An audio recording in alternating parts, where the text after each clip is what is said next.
Hello and welcome back to Soul Search Sunday with Johnny Tiger on October 10th, 2021. It is just the day before Canadian Thanksgiving, so it is a good time to say our thanks, have our turkey dinner. Girlfriend and I, we had turkey dinner tonight. It was very delicious. I did not cook it, we just ordered it delivered. With just the two of us, if I cooked any kind of a turkey, it will last us for next 2 weeks or until both of us will be sick and tired of it. So it's much better to just order it in this case.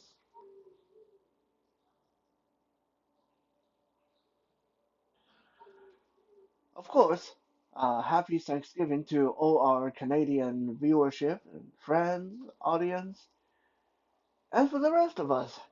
A heartfelt thank for the encouraging comments, feedbacks that you guys been giving to us, to this channel. Um, because honestly, without you guys, without anyone watching and commenting and giving feedback, I don't know if I would have been able to stay this constant with these daily videos. Uh, I mean, look at it. We have been making daily videos since I believe April of 2020, and wow, 2021 is almost over. So we have been at this for one and a half, the better part of 1.5 year or more. And if I may say so myself, we're still going strong. There might be a few episodes here and there that's a little bit on the weak side. I don't know, but I think generally speaking, there's still a lot of material to be covered.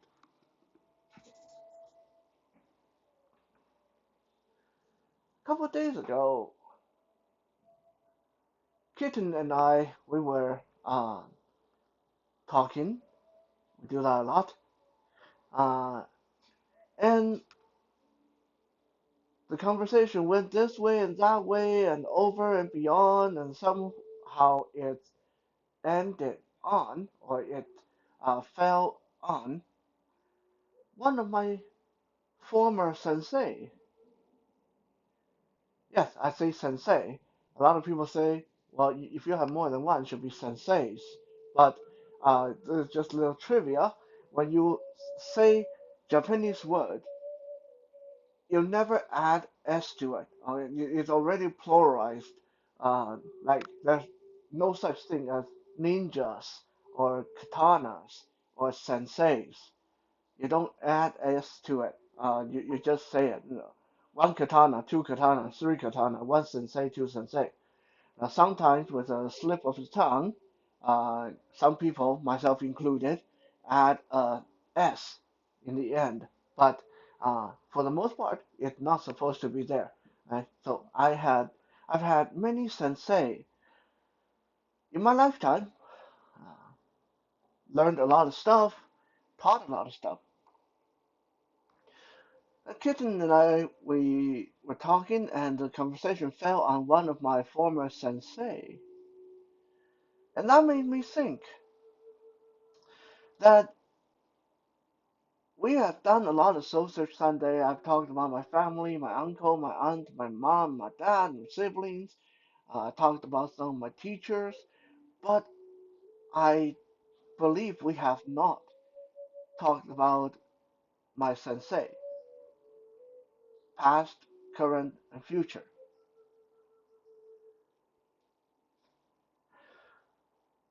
Honestly, I don't tend to talk a lot about my various masters, teachers, and sensei. I don't talk a lot about my own training and my own experiences in details. I don't know why. It's just something that kind of sacred to me that I would like to keep to myself for the most part. It's one of those sacred shrine in my heart that I share with very few people. But today, in the spirit of Thanksgiving, I'm going to open up this shrine, at least part of it, and let you guys into uh, seeing, experiencing, uh, get a glimpse of three of the great people that have taught me, that have made Johnny Tiger what he is today, that have made me the martial artist, the martial art teacher that I am today. Not that I'm all that great or anything, just want to get that out of the way, but uh, like it, hate it, it's their fault. Okay, these are three of the people, perhaps the top three of the top three, we can say, that have influenced me heavily into being what I am today. The first one, coincidentally, or maybe not so much, uh, was my first sensei, Mr. Young Lee. I met Mr. Young Lee when I was like 8 years old, 8.5. He was kind of small, even back then. I mean, he was bigger than me, of course. I was a kid. But even back then, I kind of knew he wasn't that big because of all the other adults I came in contact with. Mr. Young Lee was definitely uh, kind of a small guy. He was very small, very intense, very, very serious. And he had the kind of scary, explosive power that most of the time we only hear about, read about, see in movies or books or in those hushed conversations when people say, I knew this guy who could do some crazy thing. Mr. Young Lee was one of these guys. He was small, but he was like whipcord. Every inch of him was very lean and very, very strong. He's one of these guys that can casually walk up to a 100-pound heavy bag and perform a very casual front kick or roundhouse kick, and you see that 100-pound bag swing up so high that it almost hit the ceiling before coming back down. That's the kind of crazy power, explosive power that he had. When I first met him, uh, he came to our house with my mom. And my mom introduced him to me, introduced me to him, and she said, your dad and I decided that you should learn martial art. You should learn self-defense and you should learn how to fight. So I found you a very good teacher. This is Mr. Yang Li, and he's going to teach you. You are going to learn from him. You are going to do whatever he tells you to do. And that, as far as my parents were concerned, was that. That was the end of the conversation. There wasn't any, would you like to learn martial art? Or what martial art would you like to learn? Or how many classes would you like a week? Or do you think you can handle it? No, there's none of that. Just we decide you need to do it, and that's that.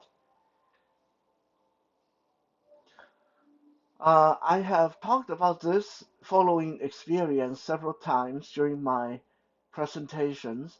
Our first lesson with Mr. Yang Li, my first lesson with Mr. Yang Li was him telling me to take off my shoes, my socks, and he took off his shoes and his socks. And he took me by the hand, and the two of us ran around a very big parking lot, barefoot, and we ran around and around again and again.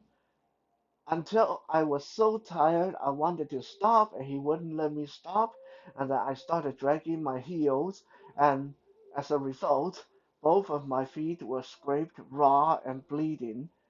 Finally, he let me stop. By the time we stopped, my feet were like raw hamburger, and I couldn't go to school for about a week because I couldn't even put my shoes on. It was so sore and raw. I hated every bone in his body after that session until a couple days later. A couple days later, he showed up on our doorstep. He didn't come to see my mom or my dad or anybody else. He came to see me, and he brought a quart of ice cream. And he sat and talked to me, and we shared ice cream. And he said, "I know how you feel.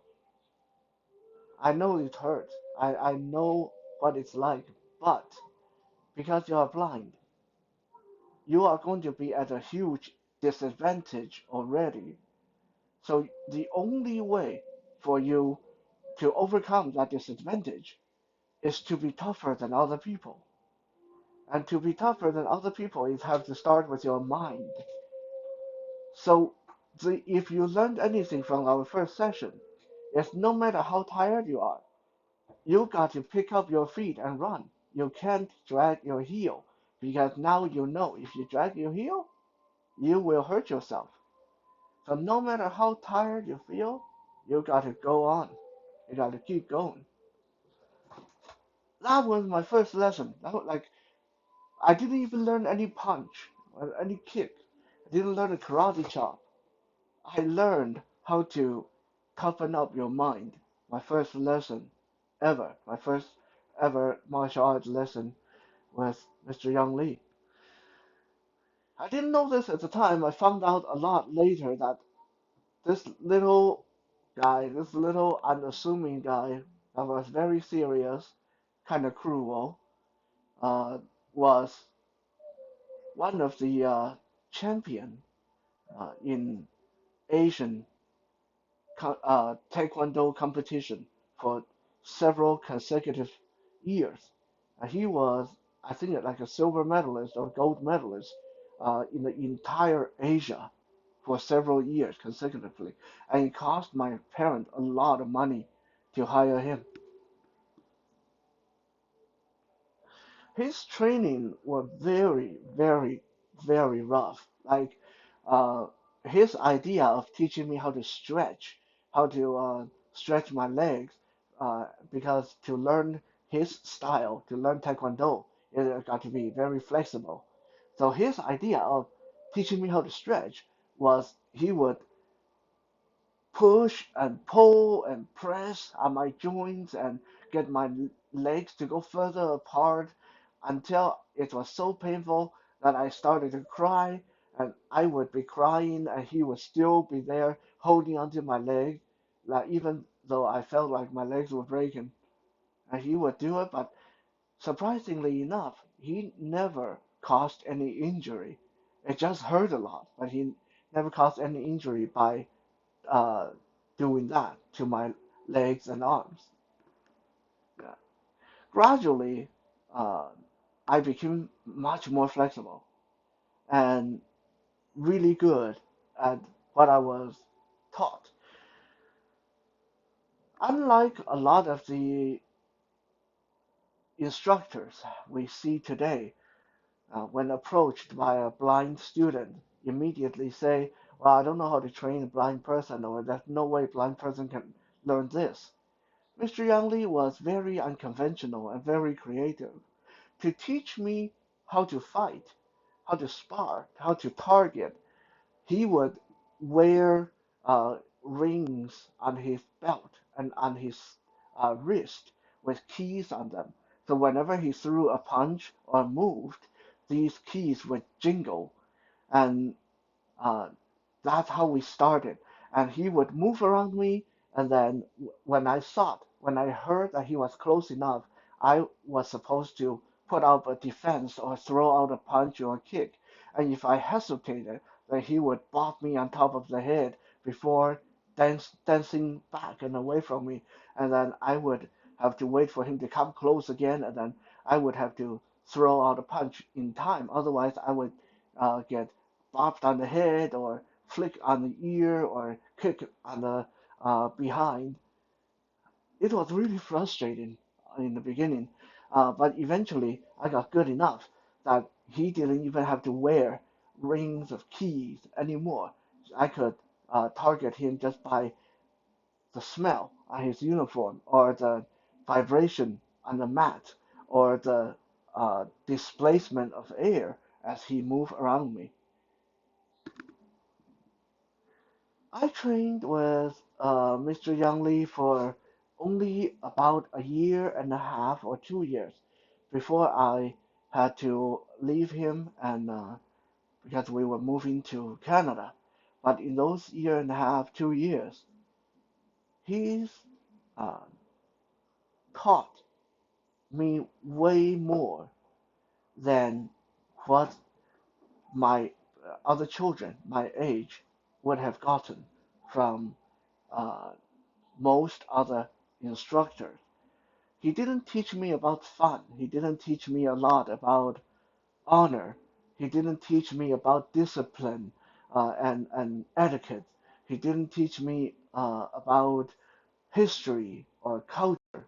He taught me about how to be tough, how to discipline my mind and body.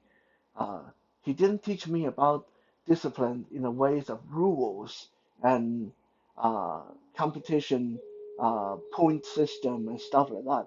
He taught me all the stuff I needed for the rest of my life to uh, be able to endure and improve on very tough conditions. That was Mr. Young Lee.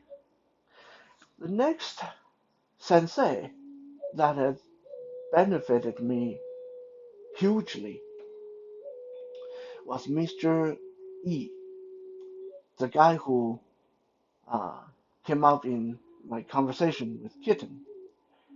Mr. E was my fencing instructor, although he didn't just teach me fencing, he taught me a mixture of several different sword fighting styles. Uh, but honestly, as far as sword fighting and fencing go, he knew it, I knew it, that being blind means I wasn't going to be very, very good at it. I could remember all the techniques, I could remember all the forms, but because I wouldn't be able to see my opponent's sword, and I wouldn't be able to detect their body movement from 6 feet away, now 10 p.m. There's no way that I was ever going to be very effective as a sword fighter or a fencer. What Mr. E taught me, benefited me, was outside the class. I met Mr. E when he moved into the apartment building I was living in. I was like 15, almost 16 years old. I lived on the seventh floor, and he lived on the 10th floor. And we ran into each other one day when he was uh, well, he was walking his dog. He just came back from walking his dog, and him and his dog climbed the stairs. They didn't take the elevator.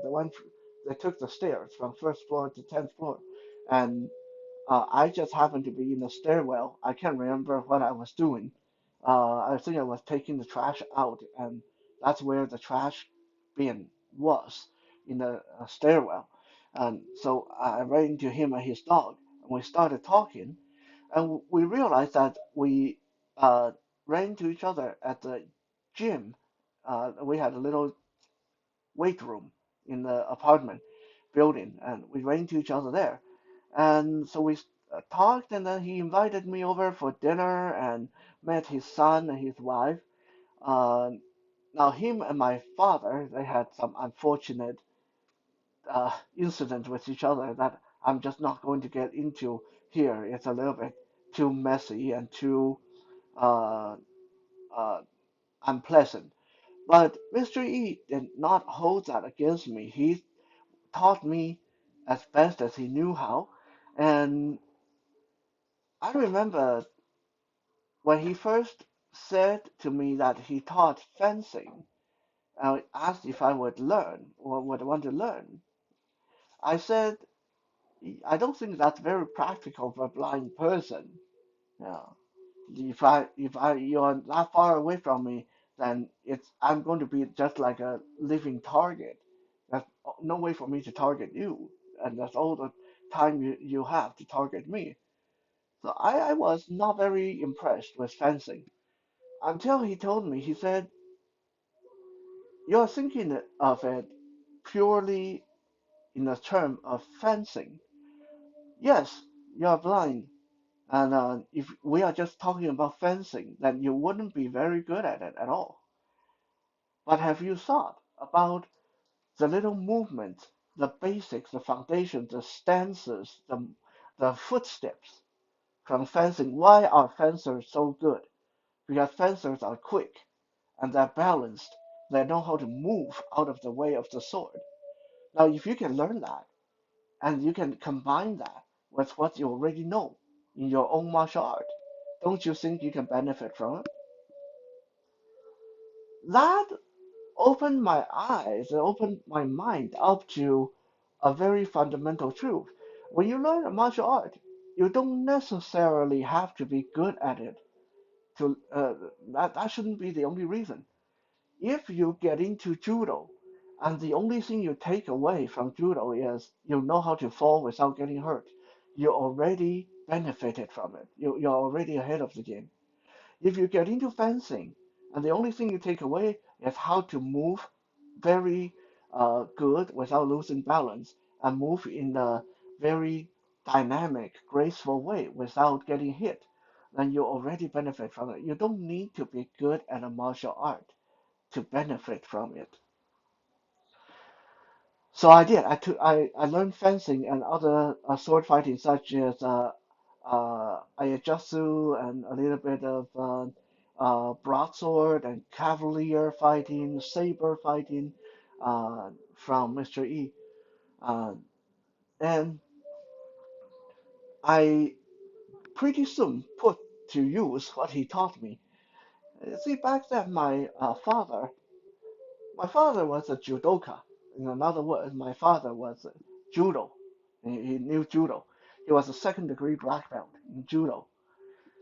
So when I was a teenager, my father had this bad tendency to say to me and my brother, "Come here, I'm going to show you some judo." And then, rather than actually showing us, as soon as we stand up and approach him, next thing we would end up on the ground, where we would have gotten thrown, and then he would be laughing and he said, "See, you're too slow. Yeah. Did you learn anything? Want me to do it again?" And we're like, "No, no, no, no, don't do it again." And he did that so many times that we never ended up learning anything other than it hurts a lot. After I'd been taking lessons from Mr. E for a while, one day my dad did that again. We were watching TV, and my dad suddenly said, "Hey, want me to show you guys some judo?" My older brother stood up and got thrown. My younger brother stood up and got tossed on the floor. I stood up, and just as my father tried to trip me up and throw me, I did my fancy, graceful sword fighter step back and diagonal, and he missed, and he tried to grab me again. I immediately shuffled away again. That entire time, my father was unable to throw me.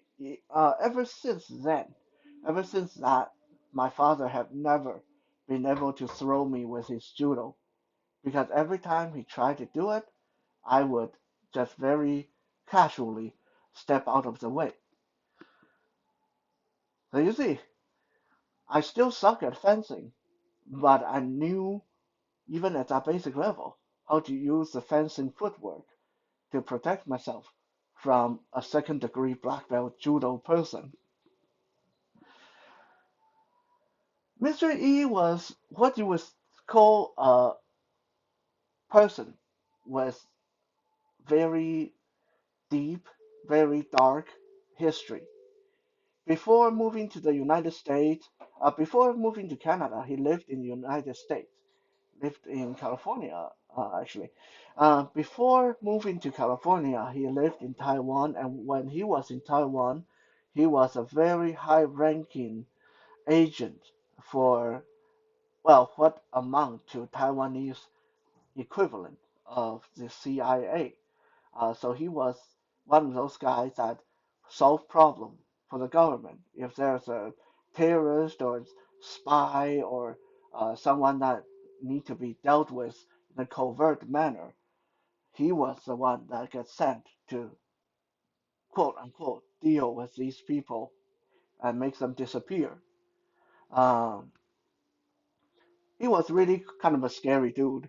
He was at least 6'3", maybe 6'4", very big for a Taiwanese guy, covered in scars. He has scars on him from machete. He has scars on him from knives. He has scars on his back from bullets. He's one of those guys who take off his shirt and you know this is a guy who been through war and back. But he's one of the most mild-mannered guys I've ever met. Good to his wife, play basketball and chess and checker with his son. Uh, does all the housework.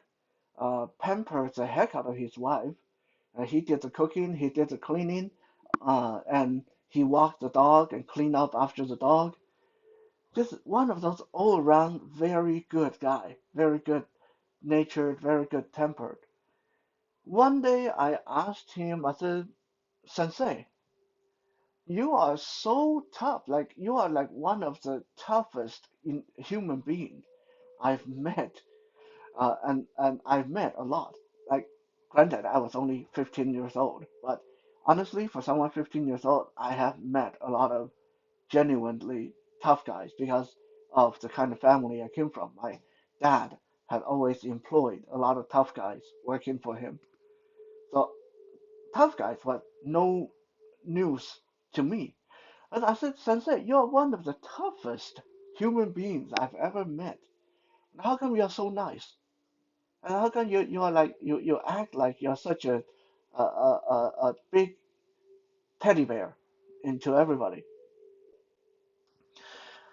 Mr. Yi said one of the quotes. I don't know if he made it up or he was quoting somebody, but he said one of the quotes that benefit me still. That sticks with me for the rest of my life. That I try to live by. He said, "When you are a real tough guy, you don't need anyone else to know about it because as long as you know, that's good enough." It took me many years to really come to grip with that quote. Like, what's the point of being tough if no one thinks you're tough? What's the point of being tough if no one know about it? That's how I thought about it when I was young. But as I got older, I start to relate to that quote a lot more and start to understand it. On top of all that, Mr. E was the person who showed me the fundamental difference between self-defense and martial art, and maybe he was the person who ultimately influenced me to go down the road of teaching self-defense rather than just martial art. I remember one day we were in the gym, we were lifting weight, and then I was practicing my movements, my punches and kicks on the heavy bag they had at the gym. And Mr. E came over, he said, You're really, really good. I said, Thank you, Sensei. And he said, But you're not good enough to defend yourself. I, I was young, and I was offended, really, really offended. Like, what do you mean? Like, come on. I do fine so far. And he said, okay, show me what you're going to do if I am going to grab you in a bear hug and crush you until your bones break. That's his exact word. I'm just going to bear hug you and hug you until your bones break. Do anything you can to get out of it. And he did. He grabbed me in the bear hug, and I tried all the uh, kicks and twists and maneuvers I knew about, and I couldn't get loose. I felt my rib cage compress, my backbone sinking in. It's one of the weirdest feeling if you never felt it before. When someone grab you so hard that you feel your bones go in the direction that they're not supposed to. Well, that happened to me. He didn't actually break anything because he let go then. But I knew, and he knew, if he really squeezed hard enough and long enough, he could have broken me. Like I said, he was a really big guy. and and I was only like 15, 16 years old, so it's not that big of a deal. But the fact of it is, I was really good at my martial art. I've been through Taekwondo, I've been through Judo, I've been through Kung Fu, I've been through Muay Thai kickboxing, I've been through boxing, I've been through all kind of stuff. I even been through the military boot camp with the Taiwanese military. I couldn't get out of that bear hug. And that's when he told me, he said, because you are thinking too hard about your martial art movement. You're not thinking about poking me in the eyes, uh, putting your finger up my nose, or biting me on the throat. Any of those things probably would have made me let go. You're thinking too much about your fancy movements. You're thinking about martial art. And martial art, just like that, is not going to be enough when you run into someone really, really determined to hurt you. Yes, that was another of those golden nuggets from Mr. Yi that kept me learning, progressing, evolving for the rest of my life. Always think about the practicality of what I'm doing, what I'm teaching, what I'm learning. Would it be useful in a self-defense situation? If the person we are defending is tougher than your regular Joe, if we have to defend ourselves against someone seriously big and dangerous, would this work?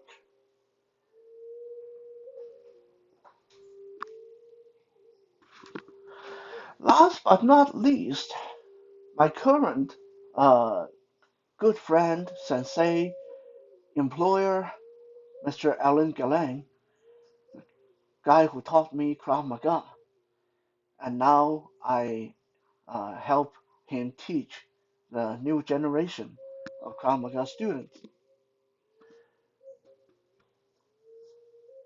When I found Mr. Alan Galang, I had already been turned down by 6 or 7 other martial arts schools. So when I called him, I was fully expecting him to be another one of those that say no. But when I asked him, I said, "Do you think you can teach Krav Maga to a blind guy?"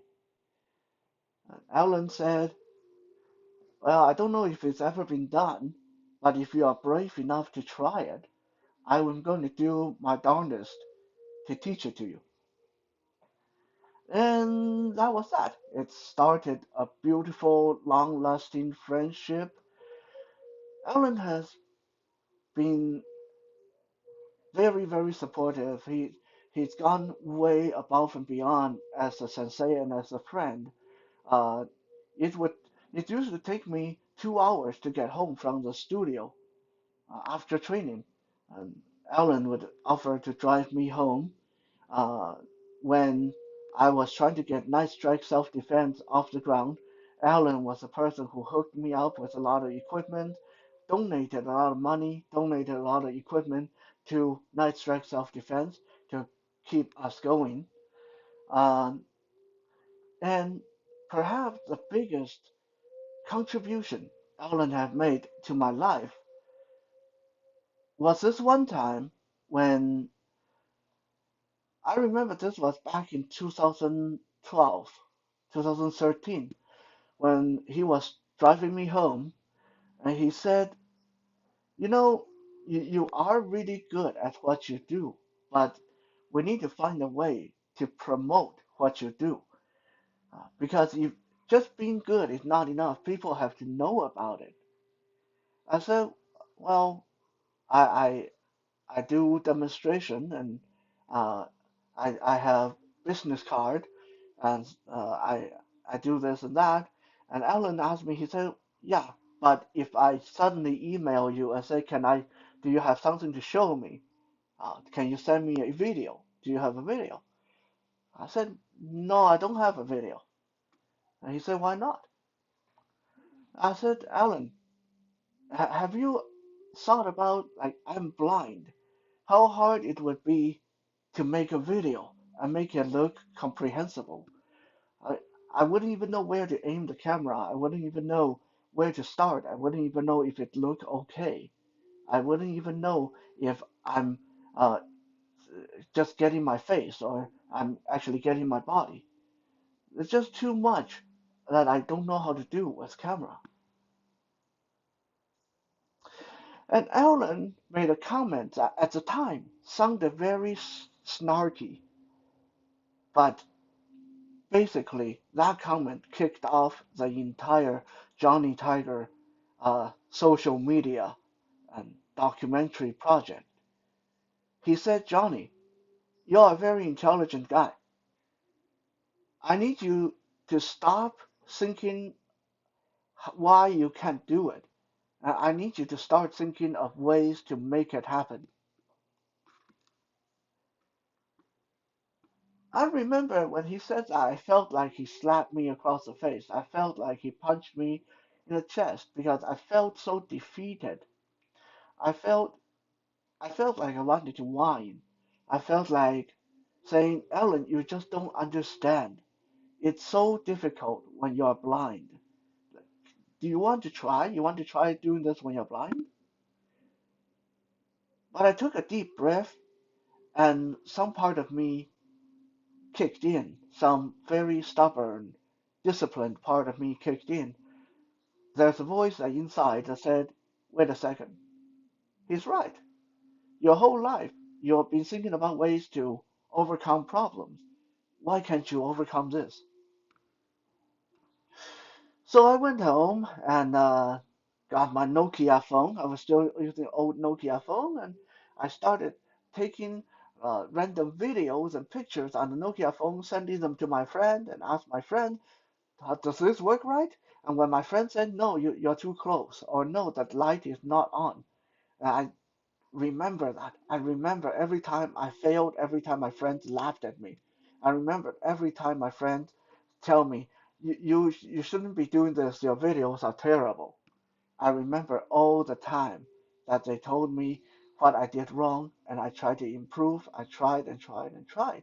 If you guys go back far enough on this channel, you will still find some of those early videos shot on the Nokia phone, and you will know what I'm talking about. That's how it all got started. And uh, so we can say without that comment, without that little but firm push from Sensei Allen, we wouldn't be here making these videos. We wouldn't be here enjoying each other's company today. So again, in the spirit of Thanksgiving, I want to give thanks to the three very influential teachers in my life, the three sensei that I've trained with before. And thank you all for listening to a blind guy rambling on and on. And hopefully you guys all have a good Thanksgiving. And Kitten and I will be back tomorrow with some Music Monday. Of course, Thanksgiving related.